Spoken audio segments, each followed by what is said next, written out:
The sum of angles of a quadrilateral is 360 degree. यानी quadrilateral कहते हैं एक क्लोज्ड फिगर को जिसकी 4 साइड्स हों, ठीक है। यानी एक पॉलीगॉन आप कह लें जिसकी 4 साइडें हों, या इसे हम 4 गॉन भी कहते हैं, ठीक है। अब इसके जो इंटरनल एंगल हैं उनको अगर सम किया जाए, उनका मतलब उनको ऐड किया जाए, तो हमारे पास रिजल्ट में जो टोटल एंगल आएगा वो 360 डिग्री होगा। अब हम इस बात को समझते हैं एक क्वाड्रिलेटरल को ड्रॉ करके। जी स्टूडेंट्स, ड्रॉ करते हैं एक क्वाड्रिलेटरल। सबसे पहले मैं यहाँ पर एक बेस बनाने के लिए एक साइड ड्रॉ कर रहा हूँ, ठीक है, इस तरह से। इसके बाद चलें अब मैं इसकी एक दूसरी साइड भी ड्रॉ कर लेता हूँ जो कि इस तरह से बन गई, ठीक है। और उसके बाद हम एक और साइड भी ड्रॉ करते हैं।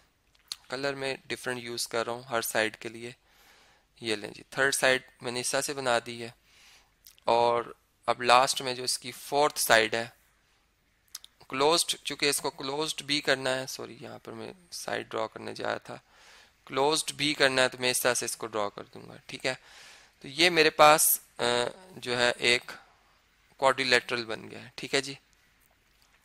अब इसके वर्टिसेस जो हैं उनको हम लेबल करते हैं जी। फर्ज करें ये हमारे पास ए वर्टेक्स है, ये बी वर्टेक्स है, ये हमारे पास सी वर्टेक्स है, और ये फोर्थ डी वर्टेक्स है। इन 4 कोने भी बनेंगे अगर 4 साइड हैं तो।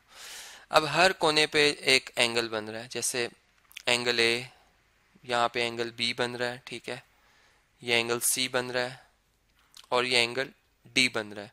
तो इनका सम आखिर 360 हम कैसे प्रूव कर सकते हैं?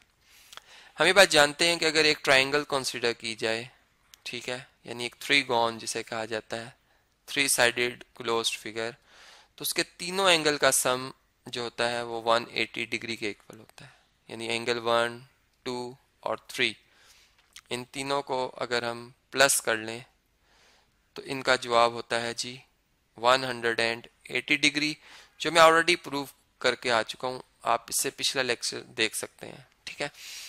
अब अगर मैं इस ए पॉइंट को इस सी पॉइंट से ज्वाइन करता हूँ, यानी एक डायगोनल ड्रॉ करता हूँ, तो इस डायगोनल ने इस ट्राइंगल को, मतलब इस क्वाड्रिलेटरल को 2 ट्राइंगल्स पे डिवाइड कर दिया है। ये ट्राइंगल नंबर 1 है और ये हमारे पास है ट्राइंगल नंबर 2। अब अगर इस ट्राइंगल को आप देखें तो इसमें हर, मतलब ये जो एंगल ए है इस 2 हिस्सों में डिवाइड हो गया है। इस पे एंगल 1, 2 बन गया। ये ऐड करें तो एंगल ए मुकम्मल होता है। यहाँ पे अगर आप देखें तो एंगल सी भी 1, या इसको चले मैं 3 और 4 कह देता हूँ, एंगल 3 और एंगल 4 में डिवाइड हो गया है, जिनको ऐड करने से सी बन जाएगा। कहने का मकसद यह है कि इस ट्राइंगल के भी तीनों एंगल का सम 180 डिग्री आएगा, और इस ट्राइंगल के भी तीनों एंगल का सम 180 डिग्री आएगा।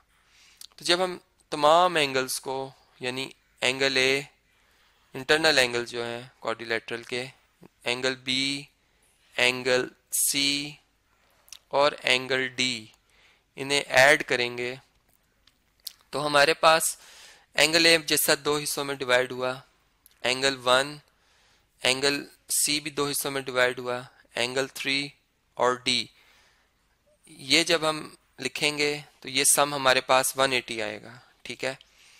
और जब एंगल 2, एंगल 4 और बी लिखेंगे तब भी 180 आएगा। तो कहने का मकसद ये है कि 180 डिग्री प्लस 180 डिग्री, ये दोनों ऐड होके 360 डिग्री एंगल बना देंगे, ठीक है। बात यहाँ पर मैंने क्लियर कर दी है, लेकिन आपकी इंफॉर्मेशन के लिए मैं यहाँ इसे रिटन फॉर्म में लिख भी देता हूँ, ठीक है।